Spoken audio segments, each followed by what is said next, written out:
Então vamos lá, falando de controle de sangramento, deixa eu ver o que eu consigo falar mais de controle de sangramento. Preenchimento de ferida é algo bastante novo. Quando a gente fala de torniquete, preenchimento de ferida, combate Gauss, que eu vou mostrar para vocês o que é agente hemostático, muita desses procedimentos veio do americano, né, veio do campo de guerra. Então é um protocolo específico, muitas das coisas saiu do TC3, boa parte do controle de sangramento, ou seja, do Stop the Bleed, bastante informação dali veio do TC3, que é um protocolo específico para o APH em combate. Então, quando a gente começa a falar um pouco de Stop the Bleed, eu explico basicamente o que é isso para vocês. Não quero me prender muito aqui no controle de sangramento, espero ter passado ou melhorado a visão de vocês em relação ao controle de sangramento. Eu poderia estar trabalhando outras situações com vocês. Deixa eu ver se eu separei alguma ferramenta aqui para mostrar. Depois eu volto aqui, pego um novo equipamento e mostro de perto para vocês. A gente vai fazer algumas jogadas aqui bem bacana. Agora chegou na via aérea. Via aérea eu acho importante. Quando eu faço a avaliação da via aérea, o que você busca no A? Quando a gente estuda atendimento pré-hospitalar, muitas das vezes o A está junto com o C. A, C, ou seja, A de air, ou estabilização cervical, estabilização da coluna. Repare que eu coloquei uma maneira diferente, eu botei avaliação de via aérea e restrição do movimento de coluna. Ou seja, você vai manter a cervical ali, você vai restringir o movimento. A gente sabe que é difícil você imobilizar um paciente mesmo na prancha, então o protocolo Nexus e o Canadian vem falando bastante sobre esse termo. Então eu espero que a galera, todo mundo que esteja presente aí, vocês já estudaram restrição de movimento de coluna? Todo mundo sabe quais são os critérios de avaliação de baixo e alto risco, ou seja do CCS Rules, ou seja do Nexus. Então se vocês sabem, se vocês já têm noção, já ouviram em algum lugar, coloca aí, dá um feedback pra gente, porque eu quero saber, porque dependendo do feedback de vocês, a próxima aula só pode ser sobre esse assunto, eu posso trazer uma temática, então eu vou ver qual é a maior carência de vocês, qual é a maior carência em informação, e a gente sempre vai tentar montar um conteúdo que te atenda. Anderson, eu não sei nada de restrição de movimento de coluna. Beleza, a gente vai bolar alguma coisa aqui para fazer com que essa informação chegue até você. Eu quero multiplicar, eu quero fazer com que a informação chegue até você e que você seja um multiplicador. O atendimento pré-hospitalar precisa de multiplicadores. Eu gosto muito de falar de fator cultural. Quando a gente fala de fator cultural, a gente cai em alguns temas que eu acho muito contraditório, que isso vem desde a nossa infância. Quer ver? Pensa comigo. Vítima de trauma caído em via pública sangrando. Vítima de trauma, seja por atropelamento, está caído em via pública sangrando. Os populares ligaram para o serviço de emergências médicas, ligaram para a ambulância e a ambulância está a caminho. A gente sabe que muitas das vezes a ambulância não consegue chegar em 10 minutos na cena, dependendo de onde ela estiver. Ela pode estar em um evento, ela pode ter sido acionada para um local um pouco fora da sua cobertura, enfim, pode ter outras dezenas de coisas que podem estar acontecendo para que ela não consiga chegar nos 10 minutos. Então, o paciente está sangrando, quem são os primeiros a chegarem na cena? Essa é uma pergunta que eu te faço. Quem são as primeiras pessoas a chegar na cena, a estar ali perto desse paciente? São os populares, né? São os populares, é a população. A população vê, a população presencia, a população está ali do lado do paciente. Você vê, na maioria das vezes, a população ajudando? Coloca aí. Vocês veem a população ajudando? E muitas das vezes, quando a população não ajuda, a culpa é nossa. E você vai entender o porquê eu estou falando isso. A culpa é minha, a culpa é sua. Porque a gente tem a mania de falar o seguinte: não pode colocar a mão. Só quem pode é o pessoal do SAMU. Só quem pode é o pessoal do bombeiro. Só quem pode são as pessoas da ambulância. A gente tem esse fator cultural. Eu já vi colegas de farda falar isso. Eu já vi pessoas do SAMU falar isso. Eu já vi enfermeiros falarem isso. Isso é errado. Na minha opinião, isso é errado. O popular tem que colocar a mão, sim. O popular tem que ajudar, sim.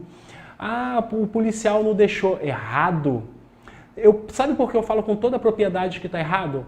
Pega o seu celular, se você não estiver assistindo essa live pelo celular, pesquisa aí, artigo 135. ou seja, omissão de socorro.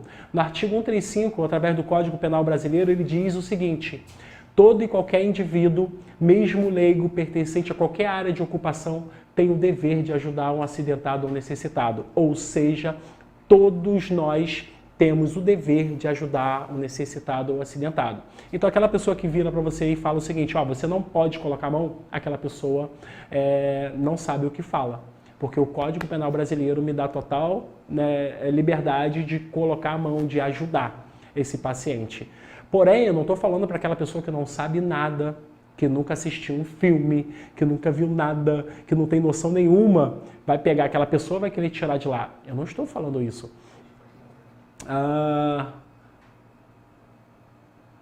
Isso é errado, Lohane, isso é errado. Por que eles dizem isso? Também não sei, eu queria entender. Pessoal, pega a visão aqui, foca aqui em mim, olha só.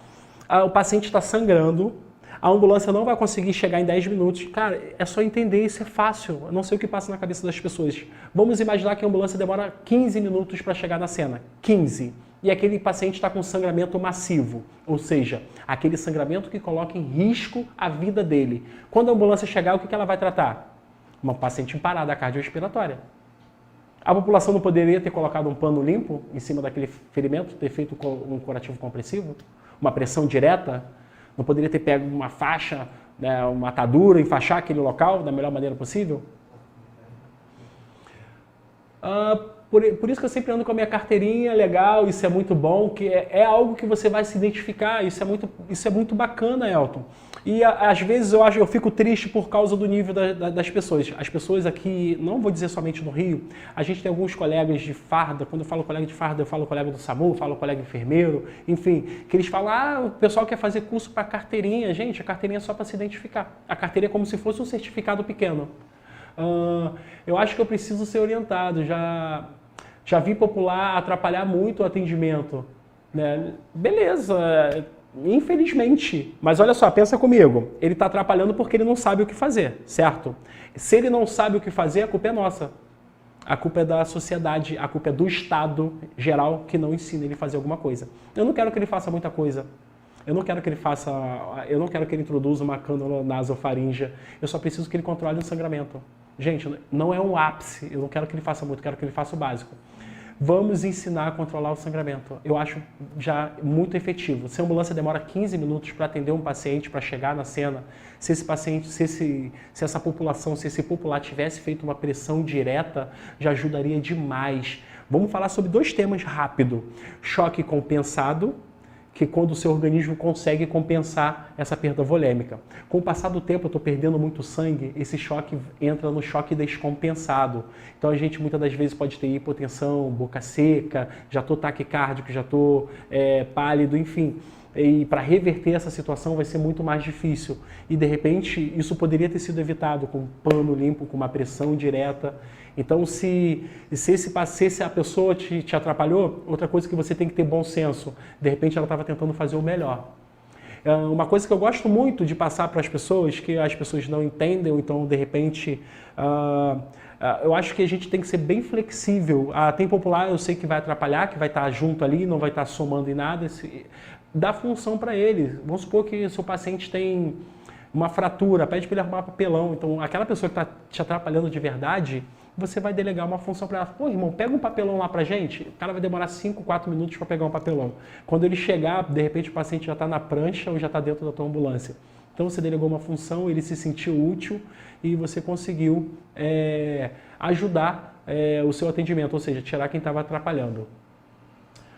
Se nas escolas tiver essa cultura de primeiros socorros, a cultura seria outra, sim, com certeza. Por isso que a gente está fazendo isso aí, é por isso que a gente tem um projeto de primeiros socorros nas escolas. Então, a gente está começando com os professores e já estão pegando alguns alunos. Porque se você pegar, preste atenção, pessoal, o que eu estou falando tem fundamento, tem direcionamento e tem experiência comprovada. Se você pegar o que eu estou te falando, eu não estou te falando porque é um sonho meu, é porque funciona em outro lugar. Se você pesquisar aí agora Stop the Bleed, você vai ver os americanos treinando o controle de sangramento, certo? E se você começar a pesquisar mais a fundo, vocês vão ver crianças treinando o controle de sangramento nas escolas. Se você vê o americano, ele ensina suporte básico de vida para criança. O seu filho não sabe o suporte básico de vida. Muitas das vezes o seu filho não sabe para quem ligar. Se você estiver passando mal em casa, o seu filho não sabe qual é o telefone do SAMU, qual é o telefone da polícia ou qual é o telefone do bombeiro. E são informações que você precisa passar para o seu filho. Então a educação, a cultura vem de casa. Você está fazendo o seu papel? Você está ensinando o seu filho? O seu filho sabe o que é RCP Hands-On? O seu filho sabe o que é pedido de ajuda? O seu filho sabe pegar um telefone e ligar para um parente e dizer que você está passando mal? Então começa a pensar nisso. Se seu filho não sabe, você já quer que a população de imediato aprenda isso e coloque em prática com perfeição? Isso é um trabalho devagarzinho que a gente precisa trabalhar, que a gente precisa encorajar. A gente precisa encorajar as pessoas. Olha como é que esse tema a gente consegue sair dele, mas com a mesma perspectiva. Se você reparar, antes de 2010, a gente falava de reanimação em uma época que a ventilação vinha primeiro do que as compressões. Então, o povo brasileiro não tinha uma pocket mask para ventilar. Então, a gente era obrigado a fazer o quê? Boca a boca. Então você chegava na cena, olhava o paciente, poxa, eu não conheço, eu vou fazer boca a boca nessa pessoa? Ah, não vou não. Então a pessoa deixava de quê? De comprimir, de prestar atendimento. Então a gente repara que de alguns anos para cá isso mudou. Então entrou o quê? O CAB, no qual eu começo com as compressões e muitas das vezes eu posso fazer RCP Hands-On, ou seja, somente mãos, eu posso somente comprimir o tórax. Com isso eu encorajo a população a fazer o quê? A reanimação, fazer compressão cardíaca. Então a gente tem que começar a encorajar. Muitas das vezes a gente quer ser autossuficiente. Ah, não, somente o resgate pode atender a vítima, a população pode ajudar muito. O dia que você conseguir perceber que a população pode ajudar muito, quando você chegar na cena, aquela hemorragia estiver estancada e o paciente pelo menos ainda, mesmo que esteja em choque, estiver em choque compensado, pelo menos não evoluiu para um choque descompensado, você vai conseguir perceber que esse cara, que aquela população te ajudou horrores no processo e aumento da sobrevida daquele paciente. Mas a gente tem que entender que nem todo mundo sabe, realmente. Quer ver outra coisa que eu acho bacana? Não sei se vocês concordam comigo, mas vamos lá. Preste atenção nessa cena. Paciente que foi atropelado sangrando muito. Chegou um popular para tentar fazer um torniquete. Improvisou um torniquete. Pegou a caneta, pegou qualquer fita, alguma coisa, um cinto, tentou fazer o torniquete. Preste atenção.